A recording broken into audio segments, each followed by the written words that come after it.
Bu, pasti ditekan. Sudah. Ini potong awalnya Bu ya.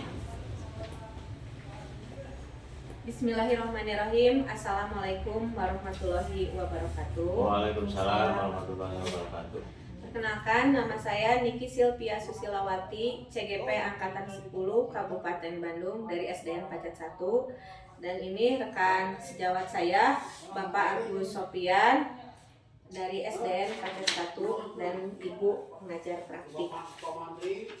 Di sini kami akan melakukan percakapan coaching pasca observasi supervisi akademik. Bismillahirrahmanirrahim. Assalamualaikum Pak Agus, bagaimana kabarnya? Waalaikumsalam. Alhamdulillah dalam keadaan sehat walafiat, Bu. Alhamdulillah ya, Bapak dalam keadaan sehat. Sekarang saya ingin sharing ya Pak ya dengan Bapak dari pasca kemarin observasi ya, Bapak sudah melakukan observasi. Ada beberapa hal pertanyaan yang ingin saya ajukan ke Bapak, boleh? Siap. Yang pertama, apa tujuan dari pertemuan ini ya Pak? Pertemuan saya dengan Bapak ini gitu. Ya, terima kasih Bu Niki telah memberikan kesempatan kepada saya bisa berkumpul, bisa berjumpa kembali dengan Ibu Niki terus dan Ibu Pepe terkait saya ingin mencurahkan perasaan saya gitu ya, curhat kepada Bapak Ibu CGP ke PP tentang pembelajaran seputar pembelajaran yang telah saya laksanakan pada kemarin.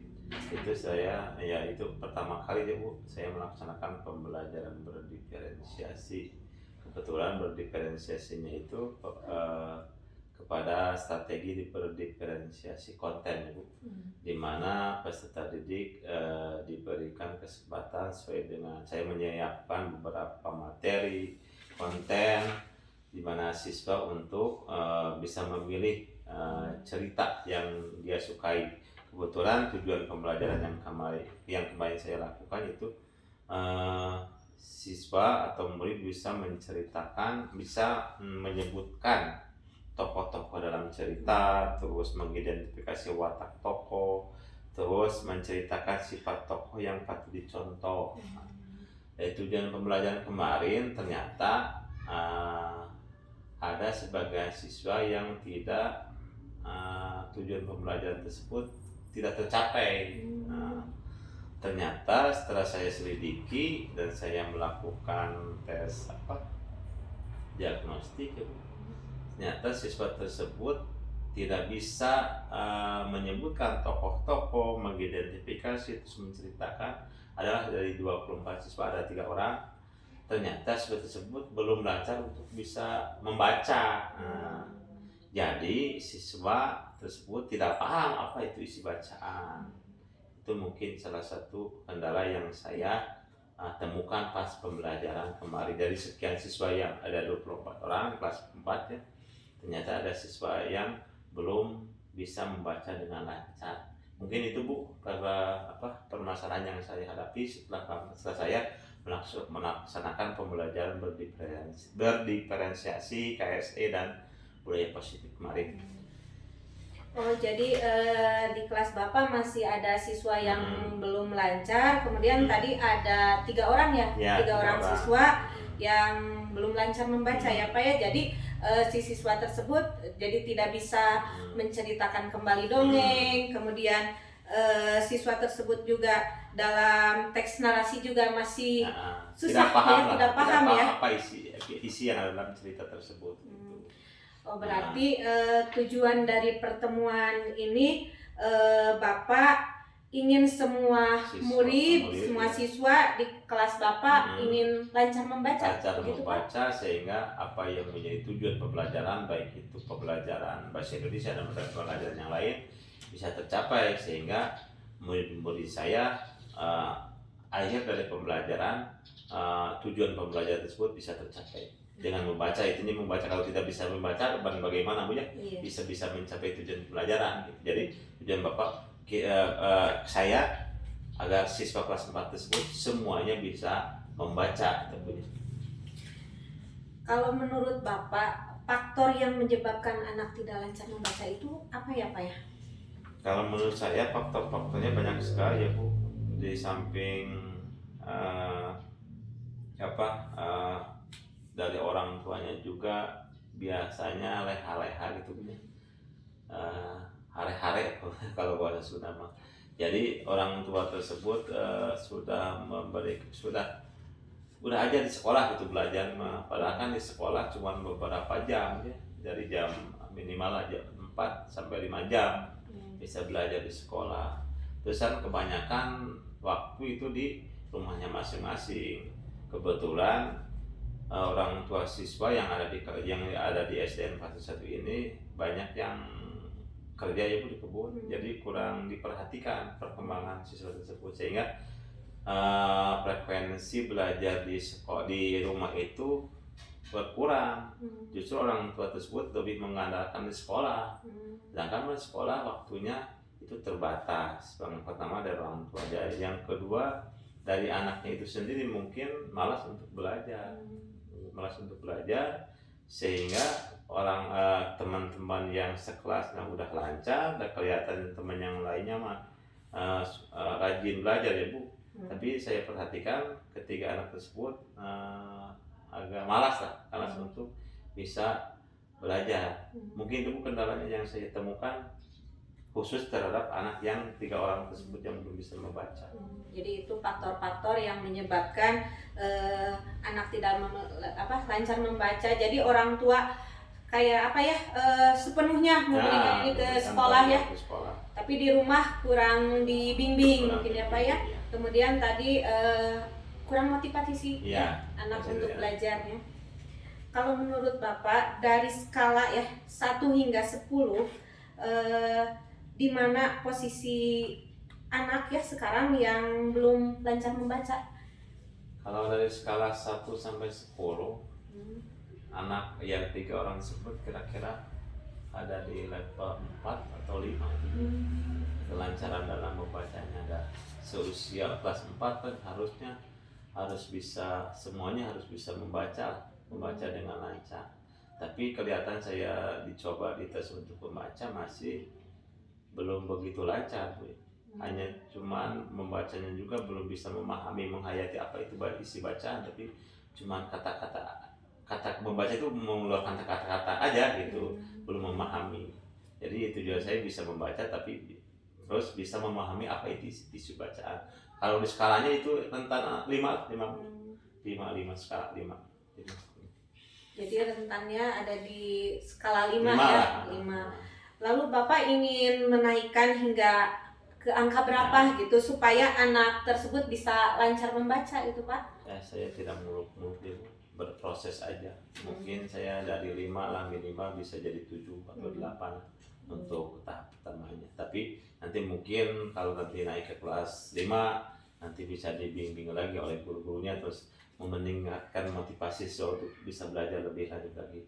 Mungkin kalau kelas 5 semua harus bisa belajar membaca dan menghayati, memahami itu isi bacaan. Jadi keinginan Bapak minimal posisi anak tersebut ingin ke posisi 7 ya. Iya. Lalu apa kekuatan Bapak? Kekuatan apa gitu yang dimiliki Bapak untuk mencapai tujuan tersebut? Kekuatan baik itu yang ada di dalam diri saya maupun yang ada di sekolah ya. Saya akan memanfaatkan saya kan termasuk guru yang tanggung jawab untuk bisa siswa untuk bisa lebih belajar dengan serius. Saya akan meningkatkan pembelajaran secara serius dan akan terus mendorong siswa agar siswa terus bisa belajar, minimal bisa membaca, dan saya juga akan memberikan waktu luang lah atau jam tambahan. Mungkin saya juga bisa berkunjung kepada rumah-rumah orang tuanya, membawa buku-buku bacaan gitu ya. Supaya siswa bisa belajar lebih giat, dan saya juga akan memantau perkembangan proses perkembangan anak tersebut. Mungkin juga dalam segi pembelajarannya, alhamdulillah saya telah menerima bimbingan atau arahan-arahan di CGP di Bu Niki terkait pembelajaran berdiferensiasi, Bu ya. Itu sangat berharga sekali menurut saya, ilmu yang sangat bermanfaat, di mana dalam suatu pembelajaran saya akan mungkin memberikan pembelajaran berdiferensiasi sesuai dengan kesiapan belajar. Misalnya kan pembelajaran berdiferensiasi ada kesiapan belajar, ada minat, ada profil. Mungkin dalam segi pembelajaran khususnya bahasa Indonesia, saya akan menerapkan pembelajaran berdiferensiasi sesuai kesiapan belajar. Dimana kalau saya akan memberikan teks-teks narasi tidak disamakan dengan siswa yang lain, tapi dari segi kompleksitas ataupun narasi-narasi bacaannya untuk ketiga orang tersebut mungkin lebih disederhanakan ya, dalam segi pembelajaran. Terus dalam memanfaatkan aset, saya akan di sini ada banyak perpustakaan, ada perpustakaan.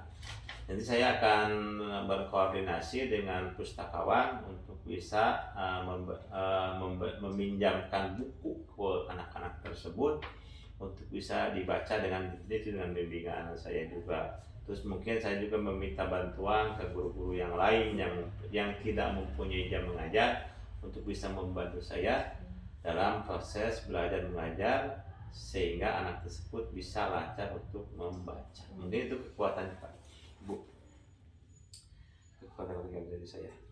Ya, jadi Bapak adalah seorang guru yang bertanggung jawab ya, yang tidak membiarkan murid-muridnya tidak bisa membaca. Kemudian tadi Bapak juga tanggung jawabnya juga seperti membimbing, kemudian memaksimalkan menggunakan aset sekolah yang ada ya Pak ya, menggunakannya. Ya, sebenarnya bagus sekali Pak ya. Oh, berarti Bapak dalam mengatasi masalah ini ya, mengajarkan pembelajaran berdiferensiasi, tadi juga memberikan jam tambahan ya. Dan Bapak juga berkunjung ke rumah siswa, kemudian rumahnya berdekatan Pak dengan alhamdulillah siswa? Yang sekolah ke SDN Proces 1 ini tidak yang tetangga semua ya Bu ya. Kebetulan mungkin ada tetangga, terus ada saudara-saudara lah. Jadi jarak ke rumahnya tidak terlalu jauh, bisa dikunjungi oleh saya berkunjung ke rumah-rumahnya sambil silaturahmi ke orang tuanya masing-masing.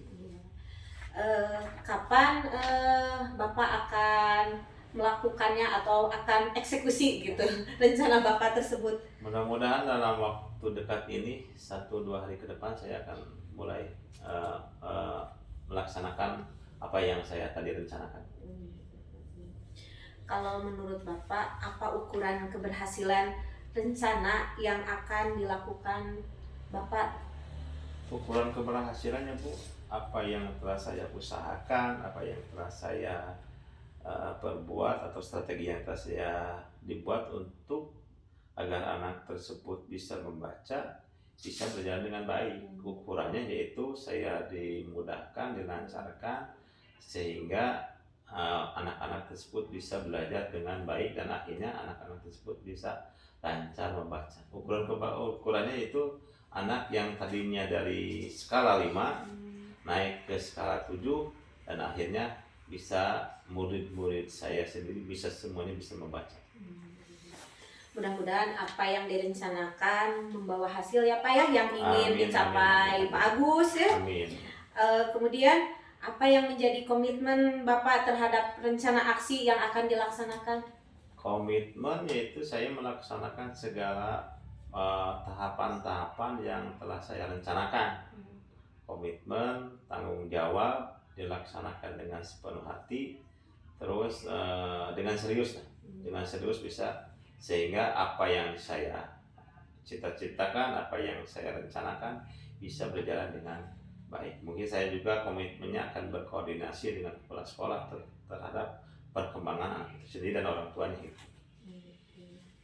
Ya Pak Agus, saya doakan apa yang direncanakan untuk mengatasi permasalahan Bapak ini ya bisa mendapatkan hasil yang maksimal ya Pak ya. Amin, amin.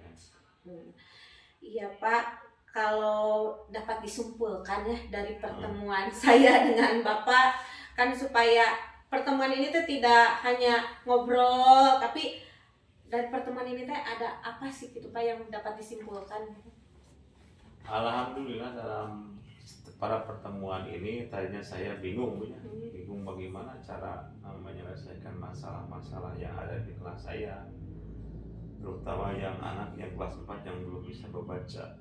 Tapi setelah saya melaksanakan bisa bertemu dengan ibu, jadi apa-apa yang ada di pikiran saya keluar dengan ibu memberikan pertanyaan-pertanyaan yang membuat saya berpikir begini cara penyelesaiannya, sehingga apa yang sebelum saya pertemuan ini tidak terpikirkan, tapi sudah ada pertemuan ini dengan ibu, ngobrol dengan ibu, apa yang saya harapkan, yang saya rencanakan, tiba-tiba ada ide untuk bisa menyelesaikan masalah yang dihadapi oleh saya.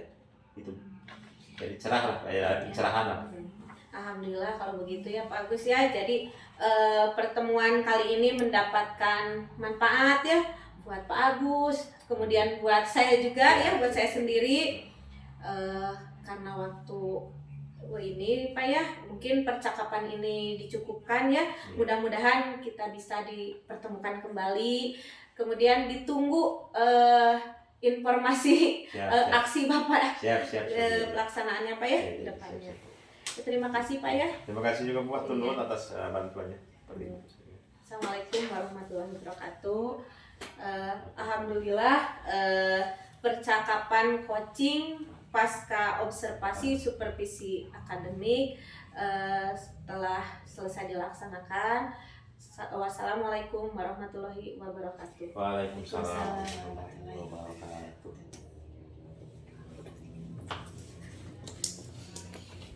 Ya.